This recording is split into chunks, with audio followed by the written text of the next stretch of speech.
spécial. En fait, je me suis dit que à travers mes vidéos, vous ne me connaissiez pas tant que ça. Et donc j'ai eu envie de vous révéler 5 faits improbables que vous ne connaissez pas sur moi. Commençons par le fait numéro 1. Je vais remonter quelques temps en arrière dans ma vie et puis je vais revenir progressivement entre guillemets au présent. Quand j'avais 13-14 ans, j'ai eu un look très noir, très sombre. J'ai fait partie de cette communauté gothique sans pour autant avoir des idées morbides ou autres. J'aimais vraiment ce look et je trouve toujours que ça a une certaine classe, même si à l'heure d'aujourd'hui, je ne pourrais plus le porter. Fait numéro 2, donc juste après avoir eu ce look très rock, très sombre, vers l'âge de 16 ans, j'ai complètement changé de style et je suis devenue ce que l'on appelait une fashion victime. J'étais blogueuse à l'époque et surtout j'étais blonde platine, comme vous pouvez le voir sur cette photo. Je suis vraiment passée en fait du tout au tout. Je pense que je vais vous mettre plusieurs photos que vous voyez un peu à quoi je ressemblais. Enfin, ça n'a même plus rien à voir avec ce que je suis aujourd'hui, ni ce que c'était avant. Je suis un peu vraiment passée par tous les looks. À l'heure d'aujourd'hui, je me verrai plus du tout en blonde platine. Ça fait assez vulgaire, je trouve, par rapport à mon visage, par rapport au maquillage que je dois porter, parce que je suis très blanche de peau. Et j'ai l'impression que je dois vraiment beaucoup me maquiller pour faire ressortir mes yeux ou autre. Donc voilà, c'est vraiment un look que je n'adopterai plus. Mais n'hésitez pas à me dire dans les commentaires quel look vous avez préféré entre celui d'avant, c'est-à-dire quand j'avais 13-14 ans et que j'étais gothique, celui vers 16 ans où j'étais vraiment blonde platine, ou aujourd'hui où je pense que je suis quand même plus naturelle, plus moi-même. Fait numéro 3, et je pense qu'on ne le devinerait pas quand on me voit, et en tout cas quand j'en parle à quelqu'un, ça étonne toujours, ça les choque toujours. Donc je suis une grande fan de catch, et plus particulièrement de catch américain. Oui, vous avez bien entendu, de sport de combat. Je suis plutôt fan de la WWE, même si la TNA m'attirerait aussi, mais j'ai jamais pris le temps de regarder. De toute façon, actuellement, je ne suis plus du tout ce qui se passe, puisque j'ai tout simplement pas le temps entre ma vie de maman, ma vie d'étudiante, YouTube, ma vie de femme, enfin voilà. J'ai plus du tout le temps de me plonger dans les émissions de catch puisque ça dure un certain temps, entre 3 et 5 heures, ce qui prend quand même beaucoup de temps. À l'époque où je les suivais particulièrement et que j'étais très addict, où je regardais et je ne loupais aucune émission, dès lors qu'ils faisaient une tournée en France, je les suivais à travers toute la tournée et aussi en Belgique ou dans des pays proches de chez moi. Ça m'a également permis de voyager et je pense que tout ça, ça a été une expérience plutôt enrichissante. Fait numéro 4, ça aura toujours un petit rapport avec le catch, mais pas que. J'ai vu beaucoup de concerts, beaucoup de spectacles dans ma vie et quand je suis vraiment fan d'un artiste, je fais en sorte de le rencontrer et d'avoir une petite photo, une dédicace, voire même de pouvoir discuter un peu avec eux. J'ai toujours trouvé le bon filon pour ça.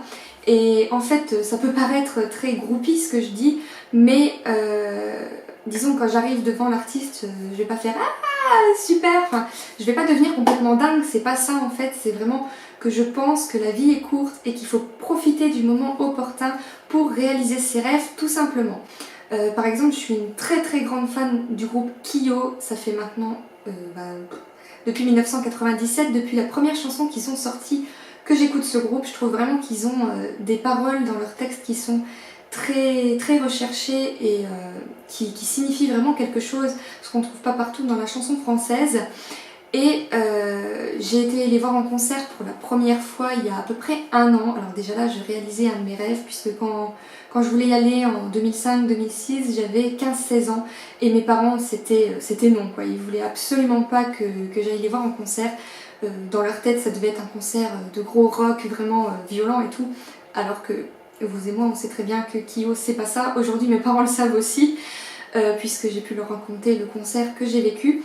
Et j'en ai vécu 2 au total, et le deuxième, j'ai vraiment tout fait pour les rencontrer, parce que c'est un rêve de gosse, c'est vraiment quelque chose que je voulais réaliser dans ma vie.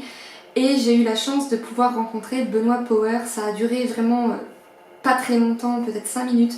Mais je trouve que c'est vraiment une chance que j'ai eue de pouvoir réaliser mon rêve tout simplement. Et enfin, le fait numéro 5, ce sera le fait le plus récent dans ma vie. En 2012, j'ai commencé en 2011. J'ai été modèle photo amateur. Alors comment ça s'est passé? En fait, j'habitais déjà seule dans mon studio et quand je rendais visite à ma mère qui avait déménagé depuis peu, elle avait donc des nouveaux voisins. Et un de ses voisins était photographe, enfin c'était un photographe pas amateur, pas professionnel, je sais pas trop comment dire, mais en fait il voulait percer dans le métier tout simplement. Et un jour, au détour d'une croisade dans l'escalier, il m'a demandé si ça m'intéresserait de faire des photos. Alors je vous rassure tout de suite, c'est pas des photos de nu ou je ne sais quoi, c'était vraiment des photos très professionnelles dans un studio, etc.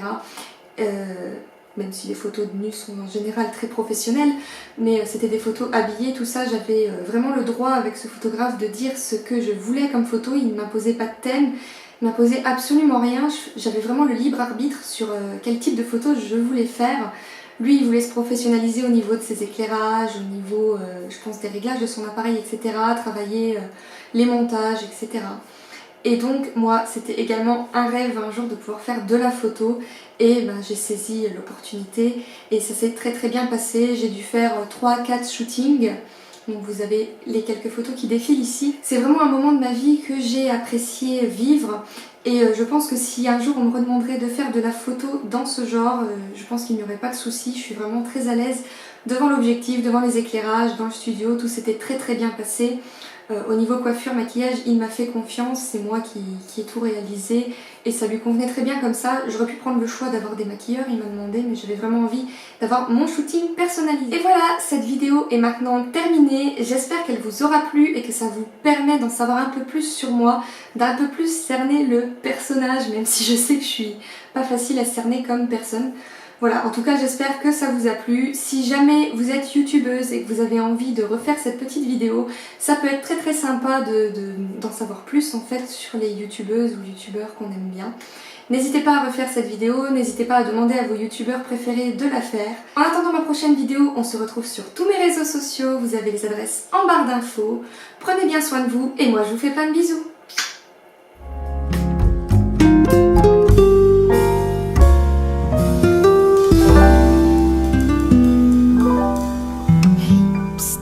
Si tu veux voir encore plus de vidéos, n'oublie pas de t'abonner.